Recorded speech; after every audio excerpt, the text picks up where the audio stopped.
Sa gitna ng tagumpay ni Ted Filon bilang boses ng katotohanan sa radyo at telebisyon, marami ang hindi nakakaalam na minsan na siyang sumabak sa isang laban na hindi lamang pagbabalita ang puhunan kundi ang mismong tiwala ng mga tao sa Leyte. Noong taong 2001, ginulantang niya ang mundo ng politika nang talunin niya ang isang dambuhalang pangalan na akala ng marami ay hindi na matitibag sa kanilang lugar. Ang pagkapanalo ni Ted laban sa mga Romualdez ay itinuturing na isa sa pinakamalaking upset sa kasaysayan ng halalan sa probinsya dahil isang simpleng broadcaster lang ang bumangga sa pader ng mga makapangyarihan. Pero sa kabila ng makasaysayang panalong ito, bakit nga ba tila naging mitya rin ito ng sunod-sunod na pagsubok sa kanyang personal na buhay? Bakit pagkatapos ng isang termino ay tila mas pinili niyang bumalik sa booth ng radyo kaysa manatili sa kapangyarihan? Ngayon, hihimayin natin ang kwento sa likod ng tagumpay at ang trahedyang muntik nang sumira sa kanyang pangalan. Pero bago po ang lahat, baka pwedeng palike ang video na ito at mangyaring mag-comment sa baba kung taga saang lugar ka para malaman namin saan umaabot ang ating mga video. Dahil napakalaking bagay na ito sa aming content creators, maraming salamat po. Bago natin pag-usapan ang madilim na bahagi ng kanyang buhay, balikan muna natin kung paano nga ba nabuo ang matatag na pundasyon ni Ted Filon. Noong siya ay nag-aaral pa lamang sa kolehiyo, naging aktibo siyang student leader at dito niya unang namataan ang babaeng magiging katuwang niya sa lahat ng hirap, si Trinidad o mas kilala bilang si Trina. Dahil pareho pa silang bata at nag-aaral noon, natural lang na hindi sang-ayon ang kanilang mga magulang sa kanilang relasyon, lalo na ang pamilya ni Trina na tutol talaga sa kanilang pagmamahalan. Pero dahil sa bugso ng damdamin at kagustuhang magsama, nagpasya ang dalawa na magtanan na lamang bilang tanging solusyon para ipaglaban ang isa't isa. Noong sila ay ikinasal sa simbahan noong 1983, naalala pa ni Ted na tanging siya lang ang nakangiti dahil ang mga biyenan at kamag-anak nila ay bakas pa rin ang lungkot at pagtutol. Si Trina ang naging sandigan ni Ted sa loob ng mahabang panahon dahil siya ang naniwala sa kakayahan ni Ted noong panahong wala pa siyang pangalan sa industriya.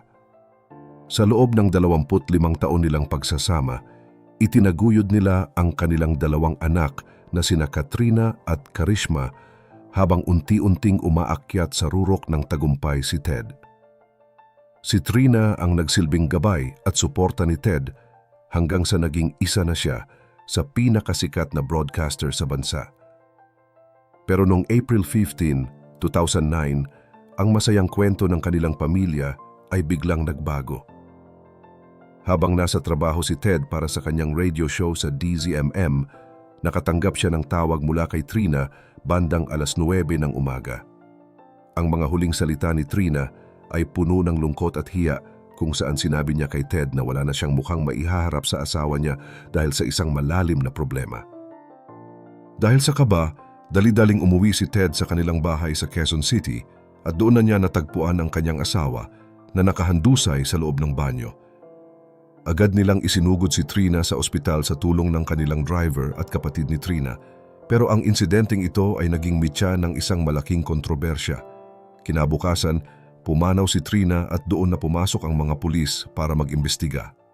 Dito nagkaroon ng gulo dahil ang mga kasambahay at si Ted ay kinasuhan ng obstruction of justice matapos nilang linisin ang banyo at ang sasakyang ginamit bago pa man dumating ang mga autoridad. Maraming lumabas na tanong gaya ng kung ito ba ay kusang loob na ginawa ni Trina dahil sa problema sa pera o may iba pang dahilan sa likod ng lahat. Sa kabila ng pag-absuelto ng National Bureau of Investigation o NBI, hindi naging madali ang pinagdaanan ni Ted Filon sa kamay ng mga autoridad. Dahil sa mga unang pahayag na tila hindi nagtutugma, itinuring siyang suspect ng Quezon City Police District. Sumailalim siya sa paraffin test sa mismong araw ng insidente at lumabas na negatibo siya sa pulbura. Sinubukan din ng mga pulis na kunan ng test si Trina habang kritikal pa ito sa ICU, pero hinarang sila ng kapatid nitong si Pamela dahil sa kondisyon ng biktima. Ang pangyayaring ito ang naging dahilan kung bakit inaresto si Pamela at ang mga kasambahay ng pamilya. Ang paglilinis sa banyo at sa sasakyang pahero ang naging sentro ng gulo. Paliwanag ng mga tauhan ni Ted, ginawa lang nila ito dahil sa pag-aalala sa bunsong anak na si Karishma na 12 taong gulang pa lamang noon. Ayaw nilang makita ng bata ang malagim na bakas ng dugo sa kanilang tahanan. Sa huli, pinalaya rin sila dahil sa kawalan ng sapat na ebidensya. Isa pa sa sinuri ng mga eksperto ay ang iniwang sulat ni Trina. Noong una, marami ang nagduda dahil sa paggamit ng mga salitang po at opo na hindi raw karaniwan sa mag-asawa. Pero matapos ikumpara ang sulat kamay sa mga lumang dokumento ni Trina, napatunayan ng NBI na siya nga ang sumulat nito. Lumabas sa investigasyon na may pinagdadaanan siyang matinding lungkot at takot na aminin kay Ted ang kanyang mga problema sa pera. Base sa ulat, lumapit pa si Trina sa isang bangko para magtanong kung pwedeng gumawa ng peking bank certificate, pero tinanggihan siya ng mga ito. 2 beses ding isinagawa ang autopsy sa katawan ni Trina. Ang mga forensic expert na sina Dr. Rachel Fortune at Dr. Erwin Erfe ay nagkasundo sa kanilang natuklasan. Ayon sa kanila, ang anggulo ng tama ng baril at ang mga pasa sa katawan ay tugma sa gawa ng isang taong kinitil ang sariling buhay. Kung si Ted daw na may taas na 5'10" ang bumaril sa asawa niyang may taas na 5'2", mag-iba dapat ang anggulo ng tama nito. Dahil dito, naging malinaw ang konklusyon ng NBI na walang ibang tao sa silid nang mangyari ang trahedya. Noong April 22, 2009, sa gitna ng pagdadalamhati, hinarap ni Ted ang pamilya ni Trina para makipag-ayos sa mga dating hidwaan. Sa kanyang huling pamamaalam, inamin niya na wala ang Ted Filon na kilala ng lahat kung wala ang pagmamahal at pag-unawa ng kanyang asawa. Sinuspinde naman ng Napolcom ang 6 na opisyal ng pulisya dahil sa maling pag-aresto sa pamilya at mga tauhan ni Ted ng walang warrant. Matapos ang ilang taon, nanatiling tapat si Ted sa alaala ni Trina at hindi na muling nag-asawa o nagkaroon ng seryosong relasyon sa kabila ng mga biro noon ng ilang personalidad gaya ni Chris Aquino.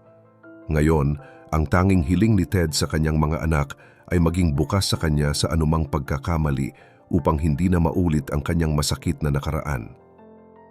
Matapos ang mga kontrobersyang hinarap ni Ted Filon sa kanyang pamilya, hindi rin nakaligtas ang kanyang pangalan sa mga balitang pag-ibig na naging usap-usapan sa buong bansa. Isa na rito ang naging ugnayan nila ng aktres na si Chris Aquino. Noong taong 2010, naging viral ang isang interview kung saan pabirong sinabi ni Chris na sila ay textmates at may plano pang mag-date.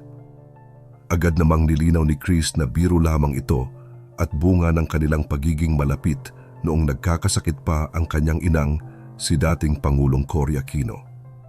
Ayon kay Chris, bago pa man pumanaw ang asawa ni Ted na si Trina, nais na silang paglapitin ng kanyang ina dahil ang anak ni Ted ay kaedad ni Chris noong mawala ang kanyang amang si Ninoy. Ang pagkakaibigang ito ay nanatiling platonic at walang malisya sa kabila ng mga panunukso ng publiko. Bukod kay Chris, lumabas din ang pangalan ni Rosana Roses o Osang. Sa isang tapatang pag-uusap, inamin ni Osang na si Ted ang itinuturing niyang pinakamagaling sa lahat ng mga lalaking dumaan sa kanyang buhay. Nilinaw ni Osang na hindi ito basta-basta relasyon lamang kundi totoong pag-ibig ang namagitan sa kanila noong hindi pa gaanong sikat ang broadcaster. Inilarawan niya si Ted bilang isang tunay na gentleman. Ngunit hindi sila nagkatuluyan dahil kalaunan ay nagpakasal si Osang sa iba habang si Ted naman ay pumasok sa mas malalim na mundo ng serbisyo publiko. Dito na natin balikan ang kanyang naging laban sa politika noong 2001. Si Ted, na anak ng isang jeepney driver at tindera, ay naglakas loob na banggain ang higanting pamilya ng mga Romualdez sa Leyte. Isipin nyo, dating driver lamang si Ted sa kumpanyang pagmamayari ng mga Romualdez bago siya sumikat. Bilang isang independent candidate, tinalo niya si Alfred Romualdez sa pagkakongresista. Bagamat nagkaroon ng mga protesta at akusasyon ng pandaraya laban sa kanya, nanalo pa rin si Ted sa muling pagbilang ng mga boto. Ngunit pagkatapos ng isang termino, pinili niyang iwan ang pwesto at bumalik sa journalism. Sabi niya, ang kanyang karanasan bilang politiko ay nakatulong upang hindi na siya muling mabola ng mga kinakapanayam niyang opisyal. Pinatunayan ni Ted na kahit galing ka sa wala, ay pwedeng-pwedeng talunin ang mga makapangyarihan basta't nasa panig ka ng taumbayan. Sa dami ng pinagdaanan ni Ted Filon mula sa pagiging driver, pagbagsak ng mga dinastiya, hanggang sa pagharap sa malalagim na trahedya, ano sa tingin nyo ang pinakamahalagang aral sa kanyang buhay? Naniniwala ba kayo na mas malakas ang boses ng katotohanan kaysa sa kapangyarihan at pera? Mag-comment na kayo sa ibaba para mapag-usapan natin yan at huwag rin kalimutang mag-like at subscribe para sa mas marami pang updates gaya nito.